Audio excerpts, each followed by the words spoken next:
Good morning. Happy Friday.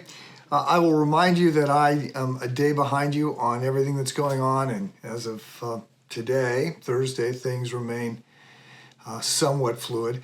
I will be speaking the second half of the two messages that I'm giving about the election, about politics, about how as Christ followers we think about all this. I'll be speaking on that this weekend.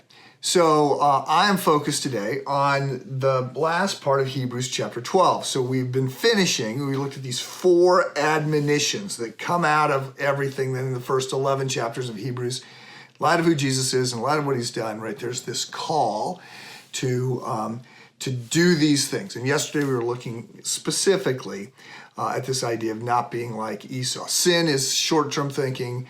Esau gets held up as an example of somebody who sells his birthright, sells a future blessing for a cup of soup. And we're just being encouraged to not be short-term thinkers and to head down a different path.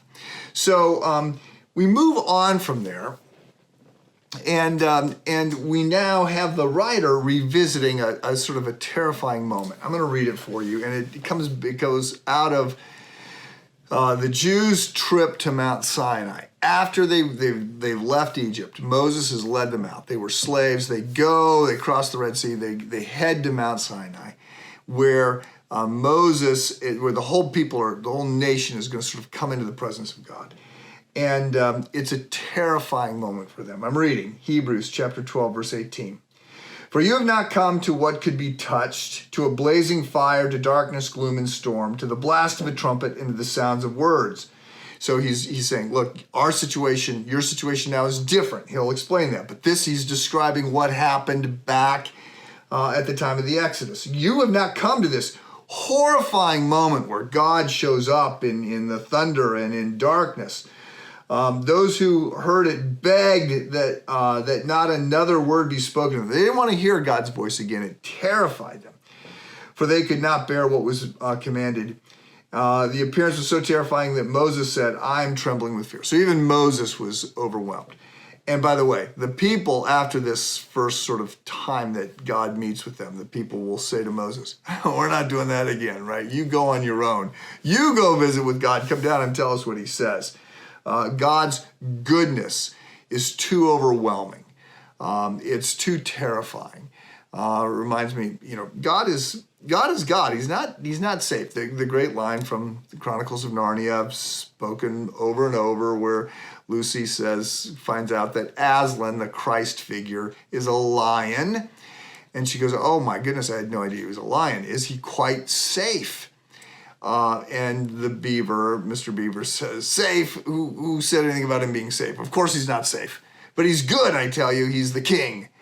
And so God is God is God, and he overwhelms us. And so he overwhelmed them. And then the writer goes on to say, you're not having that situation, the Old Testament Exodus situation. Instead, you have come to Mount Zion, okay, not to Mount Sinai. You've come to Mount Zion, where Christ is crucified, to the city of the living God, to myriads of angels, a festival gathering, to the assembly of the firstborn whose names have been written in heaven, to a judge who is God of all, to the spirits of righteous people made perfect, and to Jesus, the mediator of a new covenant, and to the sprinkled blood which says better things than the blood of Abel. So we're in a different covenant. We come not to Exodus, not to the law. We come to Christ and to grace.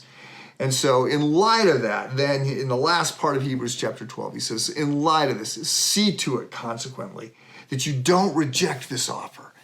And if there was this horrible situation for those who rejected the earthly prophets, and in the Old Testament, God presents himself, or God has three offices that he uses: prophet, priest, and king. The priests are those who represent the people to God. King covers the civil affairs. The prophet are those who spoke to the people for God. So these three offices, Jesus will perfectly fulfill them all.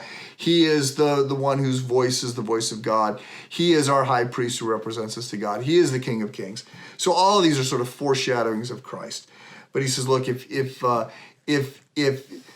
if it was horrifying for those who had human prophets, right? We now have the prophet of prophets, the one, Jesus, who is fully God. We cannot reject the things that he says to us. So this whole book of Hebrews is saying, look, we have Christ. Consequently, listen to Christ, follow Christ. Do not be shaken from who Christ is and the things that he is commanding. So that's the word for today. Again, it's the book of Hebrews. It's all about Jesus. Jesus 24/7, every day. So we have Jesus, therefore run after Jesus. Hope to see you this weekend.